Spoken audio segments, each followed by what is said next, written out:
এদিকে এনসিপির দেশ গড়তে জুলাই পদযাত্রা এখন ফরিদপুরে। এই মুহূর্তে ফরিদপুর জনতা ব্যাংক মোড়ে আছেন সহকর্মী মাসুদুর রহমান, সরাসরি যাচ্ছি তার কাছে। সামনে আছি আমরা, এখানেই মূলত এনসিপির সিনিয়র নেতা কর্মীদের এখানে আসার কথা এবং এখান থেকেই ফরিদপুরের যে আজকের কার্যক্রম সেই কার্যক্রম শুরু হওয়ার কথা। তো এখন পর্যন্ত তাদের সবশেষ অবস্থান আমরা মধুখালী জানতে পেরেছি ফরিদপুরের।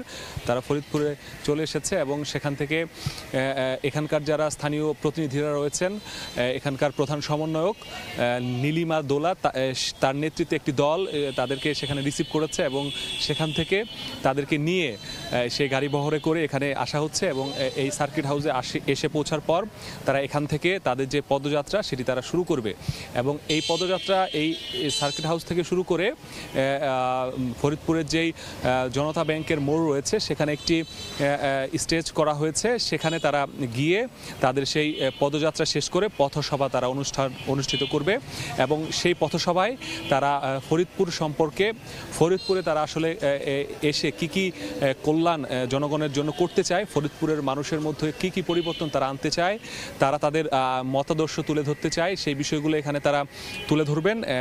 আহ্বায়ক নাহিদ ইসলাম থেকে শুরু করে সিনিয়র কমপক্ষে 10 থেকে 15 জন নেতাকর্মী আছে যারা এখানে বক্তব্য দেওয়ার কথা রয়েছে। তারা তাদের সেই বক্তব্য শেষে তারা এখান থেকে রাজবাড়ির উদ্দেশ্যে রওনা দিবে এবং রাজবাড়িতেও তাদের বিকেলে আরও একটি একই ধরনের কর্মসূচি অর্থাৎ পথসভা এবং পদযাত্রা শেষ করে পথসভা করবে।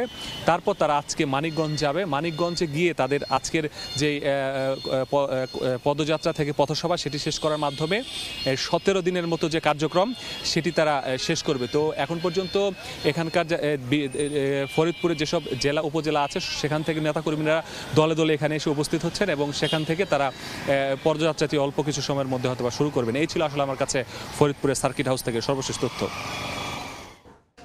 সরাসরি যুক্ত ছিলাম ফরিদপুরের সার্কিট হাউসে।